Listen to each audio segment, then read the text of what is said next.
All right, so on Katie Halpert's show, Norman Solomon was pointing out congressional progressives, Pramila Jayapal, AOC, and Bernie Sanders were pushing Biden to run again.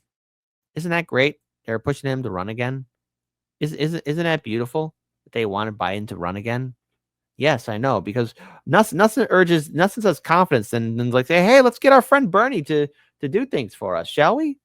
Yeah, let's go ahead and do that. Let's have that nutless wonder, Bernie Sanders, represent us, because, or either that, have Bernie Sanders' good friend, good old Joe Biden, run again. What could go wrong?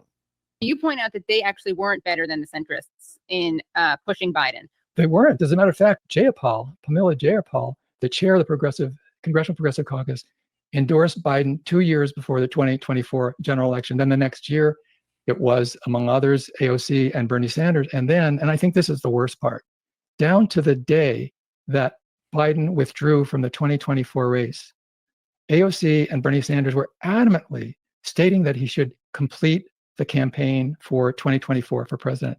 And it was just astonishing to me. And I think it goes to how pervasive this go along to get along with the party hierarchy is.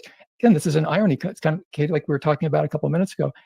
In the name of, hey, we've got to hunker down and say that Biden's okay, they actually enabled him or encouraged him to just keep going and not quit until it got even worse. There were fewer and fewer days. Turned out only 107 before Kamala Harris had election day, between her declaration of candidacy and when the votes were in. And we're way more perceptive about Biden's condition. I mean, 37% in one poll, 37% was all of Democrats who wanted Biden to run for re-election before he announced that he would do it again. So the voters, 2/3 of them basically were saying, don't run Joe, lowercase, don't run Joe. And so it's really this elitist policy. We have these pundits, we have the inner circle of New York Times, Washington Post, the networks, and we have the big money people. Yeah, of course, because, hey, look, I just want to be clear here. There was a golden opportunity in which the Democrats could have avoided much of this disaster. I mean, if they actually had a real and fair, open primary, I know, controversial words there, real, fair, open primary, then, yeah, okay, Democrats, okay, you could have had a fighting chance. But then again, let's look at the people who went to bat for Joe Biden. Pramila Jayapal, Bernie Sanders, AOC. I mean, right already and then you would expect the progressive resistance to fight back, but no, they didn't. They all went in for Joe. Everybody did. And the thing is, this is going to be the question for all the Democrats running in 2028. All right. How much did you know? How much did you know about Biden's mental decline? Like, every Democrat's going to have to answer that question, whether they are a governor, or a United States senator or House representative, or if they're, a state senator or state House representative. Because in some form or another, the Democrats, they all talk to each other. They have to know.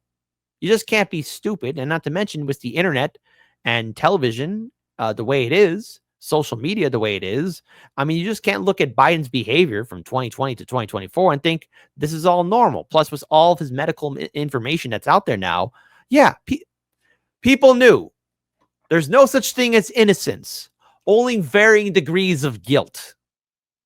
I'm going to pull up another video here. Shot again, the Case Study QB. Follow him on Twitter. When Bernie's forces were at high ebb in 2017, there was the Unity Reform Commission of the DNC. I went to some of those meetings, and the Hillary Clinton folks had like 55%, and Bernie people had 45%. And Jim Zogby, a great progressive leader, had presented at that meeting one resolution after another. We need financial transparency. We need to know how the money is being spent, who it's going to, at what rate, for what purpose. And those resolutions were voted down again and again. Jen O'Malley Dillon was the chair of that Unity Reform Commission. She ran the show. She helped torpedo all of those proposals that were common sense transparency. What happens to her? She becomes deputy chief of staff of the White House. Then she runs the Biden reelection campaign. Then she runs the Harris campaign. Well, her buddies are making out like bandits. You can't raise and spend more than $1 billion with a B in a few months and not just be lining a lot of pockets. So of course they would rather win than lose, but in a financial sense, they never lose. See, it doesn't matter if the Democrats win or lose. All that matters to them is just how much money they make. And what really rakes in the money for Democrats is fear mongering, fear tactics. And, listen, you have Democrats who now want to say that, oh no, we knew, we were trying to be so self-aware, we were trying to be so smart about all of this. And yet, here, let's go ahead and remember, the Democrats said that 2024 was a fair primary. If folks wanted to primary Joe Biden, there was nobody that told them that they couldn't. The sitting president of the United States of America is a Democrat that would like to run for re-election, so much so that he has declared a re-election campaign. Right. In that case, the Democratic National Committee will not facilitate a primary process. There will be no debate stage for Bobby Kennedy, Marianne Williamson, or anyone else to stand on. So we're going to have another Bobby Kennedy in an empty chair in the debate, right? There will be no debating. There will be no debate. No debate. Because all the Democrats went to bat for Joe. That's what they did. That's what the Democrats did. So all this talk about the Democrats and how they're trying to rebrand and fix themselves, they can't, because now there's talk about Rahm Emanuel potentially running in 2028 for U.S. president. Now, I mean, oh dear God, can you imagine the election cycle? I mean, if that's the case, Rahm Emanuel running in 2028, and then you have AOC also running in 2028. I don't know if I got the stomach for it. I don't know if I don't know if my soul can handle it, because I want to be wrong about so many things. I want to be wrong about the censorship. I want to be wrong about the suppression. I want to be wrong about a great many things. But I see this happening. I see this happening in a way in which, if you have Democrats who willingly turned a blind eye to Biden's mental decline, and they don't care if they still lose but still make money, then it is truly impossible to reform such a sick corporate system. All right? You can't reform this. So, Cenk, you're way off. David Hogg, you're way off. And AOC and Bernie Sanders fight the oligarchy tour. Wrap it up. There is no true endgame conclusion. The endgame conclusion is that I see people being suckered in. I see 2016 playing out in 2028. Okay? That's what I see happening. I see 2028 being a cheap clone version, a cheap remake of what we saw in 2016. And if people are going to be foolish enough to fall for it, then everything that's been done or set up, every warning that independent media has done for the past 8 years, from 2016 up until now, and if we get to 2028, has been nothing but for naught. We're not going to vote our way out of this, and there's going to be people who will be stupid enough to think that this is fine. I want to pull up another video here because again, I'm now I don't want to say I'm resigning to the fact that unless people really start actively getting involved and start changing their voting behaviors and how we participate in politics, we are going.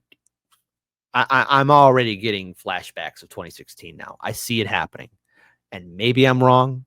But also remember, the environment's going to be different too, because I see the censorship getting worse. In the last several days, high-profile party leaders making comments that risk alienating voters, just as the party's moderate wing attempts to reboot after losing the presidential election. The National News Desk, Angela Brown explains. Was this Hillary Clinton's deplorables moment part two? First of all, don't be a handmaiden to the patriarchy, which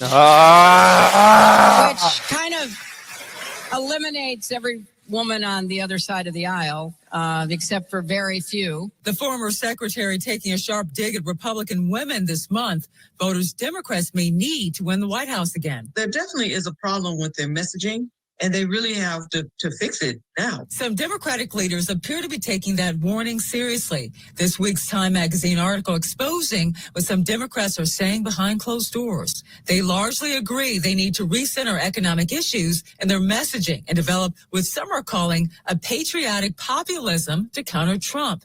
Many moderate Democrats want to sideline activist groups that pressured elected officials to take unpopular positions, end quote.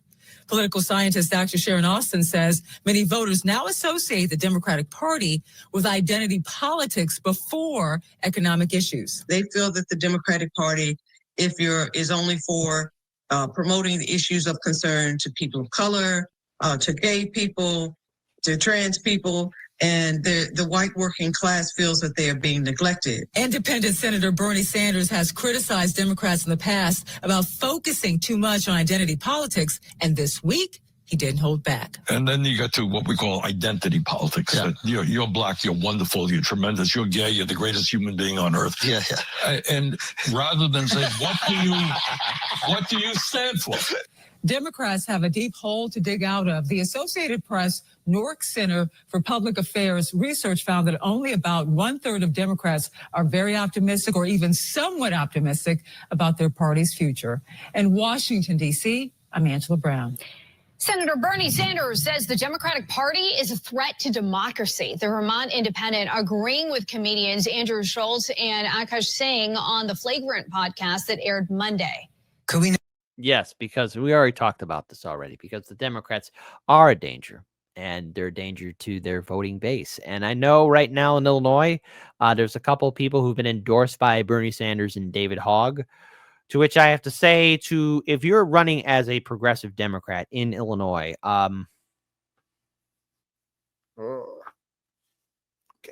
good luck to you. I wish you all the best in the wars to come. But I know what happens to a lot of the progressives who ran in Illinois, and that is you're not going to stand a chance against the Democrat machine. Okay. You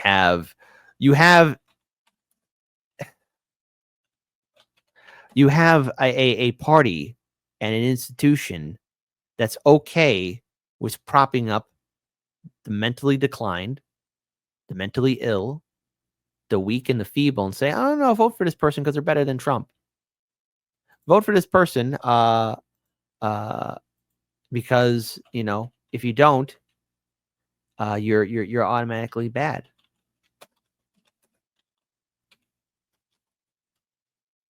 And then, of course, when you have AOC, Bernie Sanders, and Jayapal look into this, I mean, or use that give their immediate endorsement.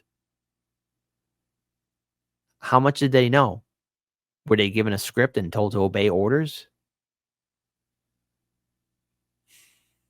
Your heroes are not who they say they are. Be careful out there, folks. Drink water. Be careful. And don't fall for the Bernie Sanders trap, all right? I think now most of you in my audience are educated enough to know the difference. But it's going to get worse before it gets better.